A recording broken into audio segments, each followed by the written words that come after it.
좋지 않은 예감은 꼭 들이맞는다는 게 오늘 똑같네요. 처음에 제가 이제 이 자리에 나와달라고 요청받았을 때는 우리 박형 교수가 발자재가 없었어요. 나중에 박 교수가 들어왔는데, 이거 분명히 박형 교수가 내가 이걸 다 하겠구나. 저도 잘 알거든요. 대한민국 의료제도의 근본적인 문제점은 요양기관 당연 강제 지정제다. 이걸 해석해라 하지 않고서는 절대로 대한민국의 의료는 앞으로 나갈 수 없다. 아주 일치된 의견을 갖고 있어서 얘기할 줄 알았어요, 제가. 그래서 내가 앉아갖고 곤혹스러운 거야, 이 짓거. 무슨 얘기를 또 해야 되나, 이거.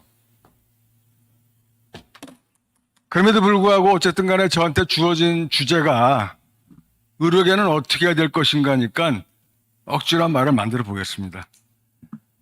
3개월 됐더라고요. 제가 이제 그동안 의료계를 떠났다가 다시 현재 이 현장에 돌아와서 기자들 상대로 첫날 브리핑할 때가 한 3개월 정도 됐는데, 이제 그날 기자들이 이제 우리가 그 입장문을 발표가 났더니 질문들을 하는데 이런 질문이었어요. 그럼에도 불구하고 꼭 의사들이 이렇게 환자들의 생명을 볼모로 집단 행동을 하는 것이 옳습니까? 이렇게 묻더라고요, 저한테. 제가 그렇게 얘기했어요. 그러게 여기 계신 분들 평상시에 잘 좀 하지 그러셨습니까?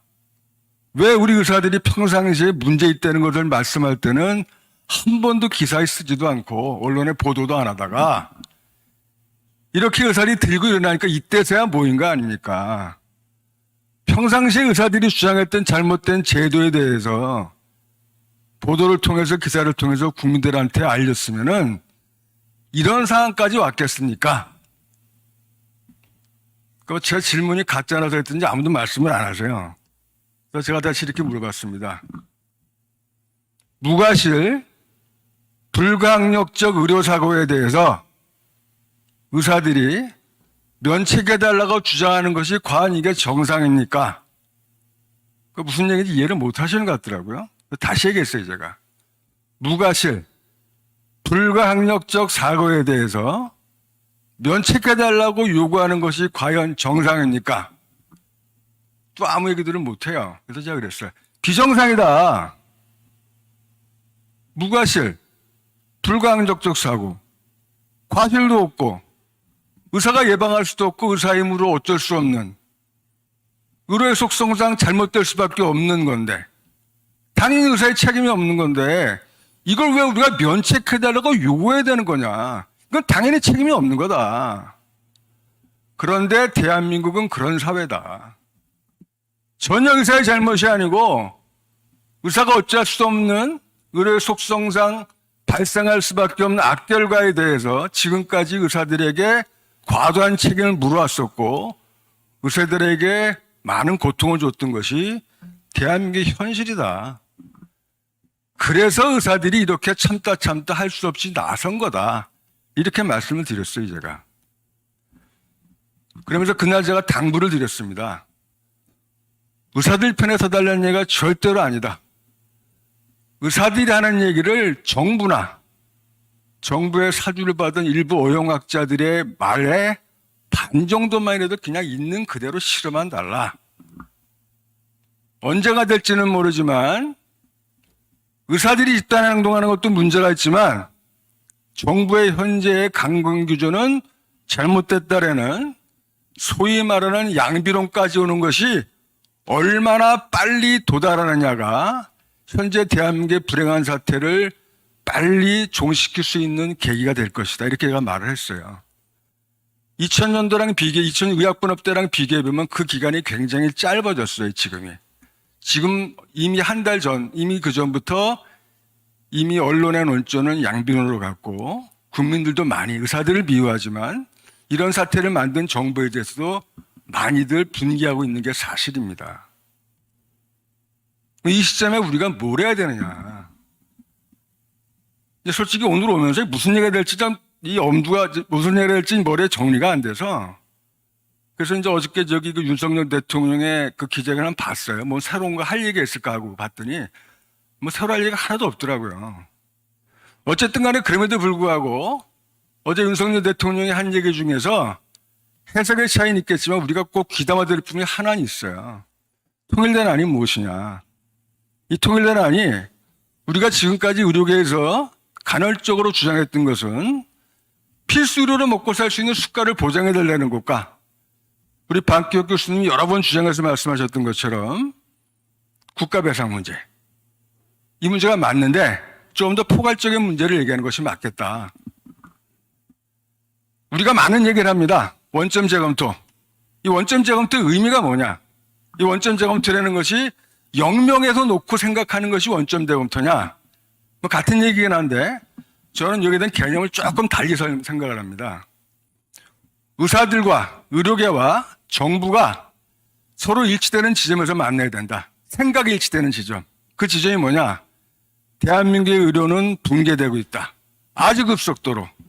우리 의사들이 볼 때는 의사들이 아닌 정치권이나 정부나 국민이나 여론이 반응을 보다 내부에서 바라볼 때는 더 빠른 속도로 급속도로 붕괴되고 있다. 제가 레지던트 할 때 세브란스 외과 레지던트 8명이었습니다. 작년 연말에 제가 이제 세브란스 외과를 할 때 세도회라고 우리 외과 의국 모임이 있는데 그 세도회 송년회 겸 이제 신입회원 환영회라고 이제 매년 하는데 그 신입회원이라는 것이 외과 의국을 마치고 나가는 말년차들이 이제 모는 자리인데 15명인가 16명인가 되더라고요. 무지하게 많더라고요. 깜짝 놀랐어요, 제가. 근데 그 중에 여자 선생님은 3분의 2 정도 돼요. 모르는 사람들은 아, 이게 외과가 다시 붕괴. 그렇게 생각할 거예요. 근데 제가 정확하게 숫자를 물어보지는 않는데 제 예측으로는 아마도 그 레지던트들이 전문의를 따고 나서 펠로우를 하게 되면은 제가 듣기로는 소위 말하는 빅5도 마찬가지긴 한데 가장 많이 가는 데가 유방 갑상선외과예요. 아마 세브란스도 비슷할 거로 제가 알고 있어요. 언제부턴지 동네에 있는 그 산부인과에 간판에 붙여 있는 게 여자 원장님이 있습니다고 써 있어요. 외국도 그런지 모르겠지만 남자 산부인과 의사한테 뭐 환자는 당연히 여자니까 남자 산부인과 의사한테 환자들이 안 가는 거예요. 그러니까 간판에 써놓잖아요. 여자 원장님 있음. 그래서 제가 이런 글을 썼습니다. 찍새와 딱새라는. 그 찍새, 딱새가 여러분들 모르실 거예요, 뭔지. 구두 닦기. 찍새는 뭐냐? 주변에 있는 사무실 빌딩을 돌아가면서 구두를 받아와요. 젊은 친구들이 해요. 사교성 있고. 딱새. 기술자. 닦기만 하는 분이에요. 이 딱새는 가서 말주변도 없고 그러니까 구두를 못 치고 오는 거예요. 이게 찍새가 딱새예요. 현재 대한민국의 산부인과 전문병원이 이렇게 되고 있어요, 지금. 외래는 주로 여자 선생님 보세요. 외래는. 그래야지만 환자들이 오는 거예요. 입원시키고 수술은 밤에 누가 하냐? 남자 선생님들이에요. 근데 이미 이런 부분들이 산부인과만이 아니라 외과에서도 일어나고 있는 거예요, 제가 알기로는. 이제는 남자 원장님한테, 남자 외과 원장님한테 유방 진료를 안 받으려고 그러는 사회가 대한민국이에요. 의료의 문화가 잘못된 건데 어쨌든 간에 대한민국의 의료는 급속하게 붕괴되고 있다. 우리는 더 내부에서 보기 때 더 확실하게 알고 있다. 정부도 대한민국의 의료가 붕괴되고 있다고 보는 거죠. 이게 언론에서 나왔었던 지방의료가 소멸하고 필수의료가 무너지고 있고 응급실 뺑뺑 이래가면서 이제 대한민국의 의료가 무너지고 있다는 데에 대한 인식은 같은 거예요. 저는 이 지점에서 만나자는 거예요. 이 지점에서 만나서 진단을 하자는 겁니다. 우리 의사들은 대한민국의 의료가 붕괴되고 있는 원인이 그동안 잘못된 제도의 누적에 의해 생긴 것이고 정부는 의사수 부족이라고 본 거예요. 그러니까 정부의 솔루션은 당연히 의사수를 늘리자. 의대 정원을 늘리자. 간단한 거잖아요. 그러니까 대한민국의 의료가 붕괴되고 있는 원인이 의사수 부족이라 그러면 당연히 의대 증원이 맞는 거예요. 근데 우리 의사들이 볼 때는 오진이라는 거죠, 이게. 오진에 의한 처방을 하면 그게 멜프랙티스고 환자를 일찍 죽이는 거 아니에요. 그렇기 때문에 우리 의사들이 의대 정원 증원을 반대하는 거예요. 그렇다 그러면은 만나서 얘기를 해봤더니 맞다. 의사 당신들이 말한 것처럼 현재 대한민국의 의료가 붕괴되고 있는 원인이 의사수 부족이 아니라 잘못된 제도가 누적된 결과다. 그럼 어떻게 할 것이냐? 여기서 이제 지금 우리 박경 교수님 말씀하신 얘기를 하고 싶은 거예요, 저는. 결국은 대한민국의 의료가 이렇게 무너지게 된 것은 대한민국에 돈도 없는 나라에서 사회보장 제도를 도입한다고 해서 무리하게 의료보험 제도를 도입을 하고 이 의료보험이 12년 만인가 전 세계 유리감도 주시고 전 국민 개보험을 하는 과정에서 이 저수가로서 전국에 있는 의료기관들을 보험 환자를 진료하기 위해서 우리 국민건강법 42조 1항인가요? 42조 1항인가 40조 1항에 있는 요양기관 이제 당연 강제 지정제라는 내용은 이런 거예요. 다른 게 아니라 그 법조항이 딱 두 줄인가 그럴 거예요. 대한민국에 있는 모든 의료기관들은 대통령령으로 제외하는 의료기관을 제외한 모든 의료기관들은 요양기관이라고 한다. 요양기관이 뭐냐면은 요양기관의 정의가 다른 게 아니에요. 국민건강보험 환자를 보는 게 요양기관이거든요, 이게. 그러니까 다시 말해서 대한민국에 있는 모든 의료기관은 본인이 원튼 원하지 않든 무조건 국민건강보험 환자를 봐라. 이게 요양기관 당연 강제지정제라고 저는 얘기를 해요. 왜 당연 강제지정제 얘기를 하느냐? 법적으로 이게 당연지정제나 강제지정제라는 용어는 없어요. 근데 저는 이렇게 얘기를 해요. 당연히 강제지정제는 제도이기 때문에 당연 강제지정제고 요양기관 당연 강제지정제의 나쁜 점은 뭐냐? 당연히 강제지정되니까 나쁜 거예요, 이게. 근데 안타까운 건 이런 얘기를 우리 의사들이 어제 오늘 한 게 아니란 말이죠. 10년간 해왔던 얘기예요. 10년 해왔던 얘기인데 이게 한 발짝도 못 나간 거야, 이게. 그래서 저는 지금 이 시점에서 우리 의사들이 해야 될 일이 뭐냐? 의사들이 요구하는 바를 정치권과 사회와 언론이랑 국민들한테 명확하게 얘기를 해줘야 되는 거예요.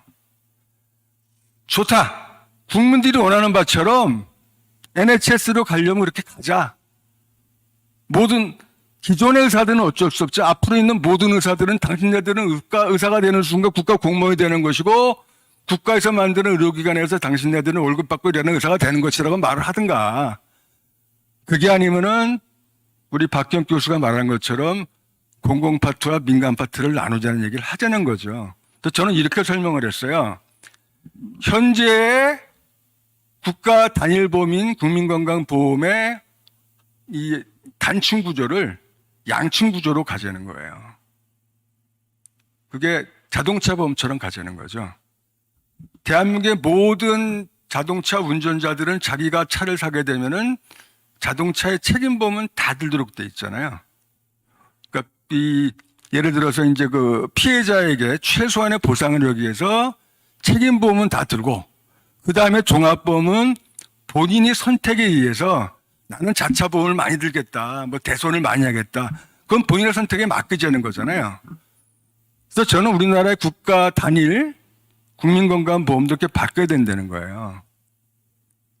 이 필수 의료를 담당하는 책임보험과 그 다음에 더 많은 그 욕구를 채워줄 수 있는 종합보험으로 나누자는 거죠. 그래서 필수 의료에 해당하는 책임보험에 대해서는 모든 국민들이 의무적으로 가입하도록 하고 종합보험에 대해서는 취사 선택에 의해서 다양한 보험을 선택할 수 있도록 하자. 또 하나, 책임보험의 한계, 보장성을 어디까지 할 것이냐. 여러분들 아시는 것처럼 이미 대한민국의 그 국민 의료비가 OECD 평균에 이미 도달을 했어요. 이제 거의 9점 몇 %로 알고 있고 우리나라 1년의 의료비가 200조입니다. 우리나라가 아마 2000조 정도 되는 걸 알고 있는데 1년 GDP가 200조. 어마어마하게 큰 돈이에요. 요양기관 당연 지정제 내지는 요양기관 강제 지정제를 깨자는 얘기를 하면은 많은 사람들이 의사들 중에서 상당수들이 이 부분에 대해 두려워하는 사람들이 많아요. 왜? 요양기관 당연 강제 지정제에 의해서 무조건 보험 환자를 볼 수밖에 없고 그래서 저수가로 진료할 수 있었기 때문에 박리담의 유혹에서부터 벗어나지 못하는 의사들도 많이 있어요. 그래서는 곤란하다는 거죠. 현재 이 구조로 가서는 절대로 대한민국의 국민건강보험이 보험료율로 유지를 못해요. 이제 절대로 못해요. 이 시스템을 가고자 하면 그래도 정말 솔솔 얘기 나오는 총액계약제에서 그래서 나오는 거예요. 이미 10%에 도달해 버렸으니까. 그래서 어쨌든 간에 제가 주장하는 바는 그겁니다. 빨리 의료계 컨센서스를 우리가 만들어야 된다. 현재의 단일 구조인 국민건강보험공단 단일 구조 요양기관 당연지정제를 민간 의료보험이 이 시장에 들어와서 다양한 보험 상품을 선택할 수 있도록 해서 양식 구조로 가도록 해야 된다. 이 의견을 우리 의사들이 빨리 합의해서 이 의견을 사회에, 정부의, 정치권에 전달을 해야 돼요. 전달한다고 해서 이게 해결되는 건 절대로 아니죠. 그러나 이런 시도는 이제 시작이 돼야 된다는 겁니다. 지금 이 시점이 굉장히 중요한 시점이고 지금 시점이 적기라고 보는 것이 국민들도 뭔가 이상하다고 생각하고 있고 정부에서도 어쨌든 현재 시스템으로서 이 의료비를 충당할 수 없다는 걸 알고 있다는 거예요. 이 중요한 시기에 우리가 이거를 빨리 던져야 된다. 그 다음입니다. 이게 중요한 거예요. 어떻게 관철시킬 것인가. 그래서 그런 얘기들을 해요. 우리 의사들이 좀 더 이성적으로 합리적으로 대화하고 설득해야 된다. 저는 이 생각을 버려야 된다고 생각하는 거예요. 비단 대한민국만이 아니라 전 세계 어느 나라도 합리적이고 이성적인 대화로 올바른 주장이 받아들이는 사회가 아니야. 이 인간이 사는 사회는. 꽤 오래된 얘기인데 제가 당시 대한민국의 가장 영향력 크고 정치적 힘이 큰 소비단체 대표와 만나서 이런저런 얘기하는 과정에 처음에 만났던 그 이루던 목적을 못 이뤘기 때문에 제가 그냥 오기 아쉬워서 이런 얘기를 했어요, 제가. 그럼 우리 이런 것도 같이 봅시다. 우리 의사단체랑 그 시민단체랑 의료전달 체계 확립에 대해서 캠페인을 같이 합시다 그랬어요, 제가.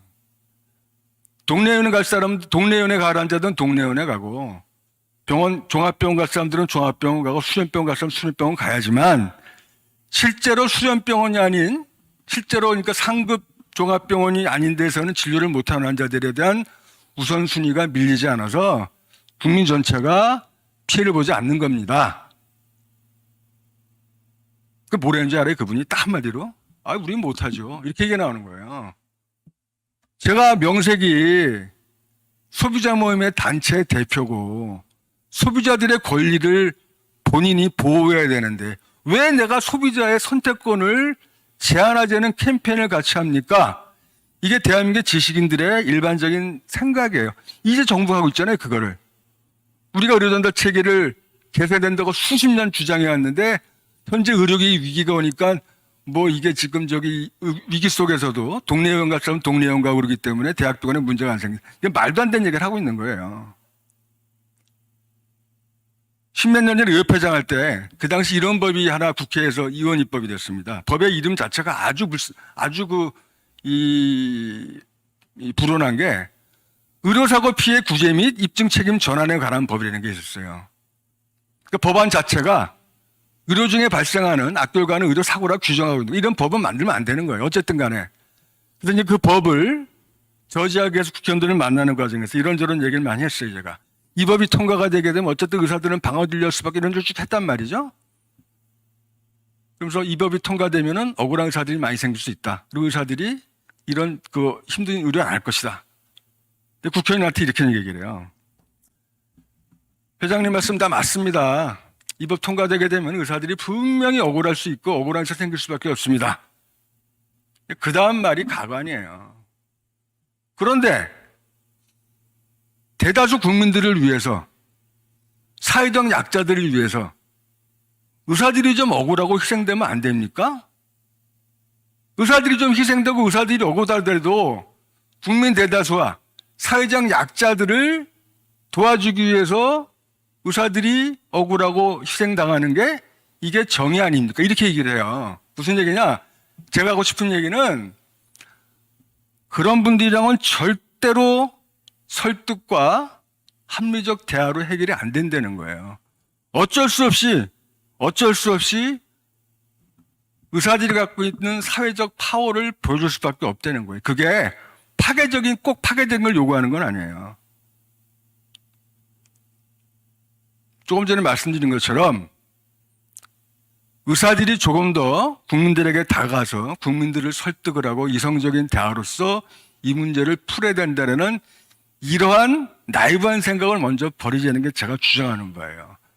우리 현재들이, 우리 의사들이 하는 일이 이런 겁니다. 제가 항상 꿈꿨던 의사사회는 대한민국에서 가장 존경받고, 어쨌든 간에 이 제도 속에서 우리 의사들이 진료실 내에서 국민들로부터 존경받을 수 있는 시스템을 만들기 전에는 절대로 의사들은 이 사회에 존경받을 수 없어요. 그렇잖아요. 3시간 대기 3분 진료가 평상시가 되고 스탠다드가 된 나라에서 어떻게 국민들이 생각하는 그 설명을 자세하게 해주는 상세한 의사가 가능하겠냐는 거죠. 우선은 그래서 우리들이 해야 될 것이 욕을 먹더라도 의사들이 존경받으면서 진료할 수 있는 시스템을 만드는데 우리들이 힘을 써야 된다는 겁니다. 2000년도 의학분업 투쟁 때 의대생들 대상 강의를 많이 다녔었는데, 이제 강의 끝나면 질문 중에서 가장 많은 질문이 이런 거였어요. 그럼 선생님이 생각하시는 바람직한 의료제도가 뭡니까? 저는 이제 알기 쉽게 설명해서 이렇게 설명했습니다. 제가. 예를 들어서 본인이 감기라고 생각하는 환자가 자기 동네 의원에 왔다고 생각을 하자. 그럼 원장님은 이 환자를 진짜로 세밀하게 진찰을 해야 된다. 이게 단순 감기인지, 아니면 편도선이 많이 부어서 항생제가 필요한 분인지, 아니면 이분이 기량력에 이 아스마가 있어서 좀 더 진료를 해야 되는 건지, 뭐 폐렴이 있지 않는지 봤더니 실제로 바이러스에 의한 단순 감기라고 생각이 되면은 원장님은 이 환자를 집으로 그냥 보낼 수 있어야 된다. 뭐 주사는 당연히 없는 거고 약도 줄 필요 없다. 집에 가서 푹 쉬세요. 물 많이 드시고. 만약에 밤사이 열이 많이 나면은 집에 혹시라도 해열 진통제 상비약 있으면 드세요. 그런데 불과 그 다음날 열이 계속 나고 기침이 심해지면 다시 오세요. 이렇게 하고 보낼 수 있어야 된다, 환자를. 두 번째, 환자는 실천할 수 있어야 된다. 이 얘기를 듣고 나가면서 저 돌팔이 아냐 갔더니 약도 안 주고 주사도 안 줘? 그러고 다른 병원을 가거나 다른 의원을 가거나 약국을 가거나 뭐 심지어는 한의원을 가거나 이래서는 안 된다. 환자는 의사 선생님 말씀을 실천할 수 있어야 된다. 세 번째, 이게 중요합니다. 이렇게 진료하고도 그 원장님은 그 의원을 유지할 수 있어야 된다. 현재 대한민국은 어떤 상황이냐? 국민들, 정치권, 언론에서 의사들한테 첫 번째를 요구하는 거예요. 국민은 두 번째를 실천하지 않고 정치권은 세 번째를 안 해주고 있는 거란 말이에요. 첫 번째, 두 번째, 세 번째가 되기 위해서는 의사들도 노력해야 되지만 국민도 노력해야 되고 정치권도 노력해야 되는데 국민도 노력하지 않고 노력하지 않는 거예요. 이거를 의사들이 단합된 힘으로 어쩔 수 없이 그분들을 설득을 시켜야 되는데, 다시 한 번 말씀드리지만 이성적이고 합리적인 대화로 설득되겠다는 그런 나이브한 생각은 버려야 된다. 이게 제 결론이고요. 혹시 나중에 질문 있으면 질문 많이 받겠습니다. 두서없는 얘기 그냥 하느라고 저도 힘들었고 두서없는 얘기 듣느라고 여러분도 고생하셨습니다. 감사합니다.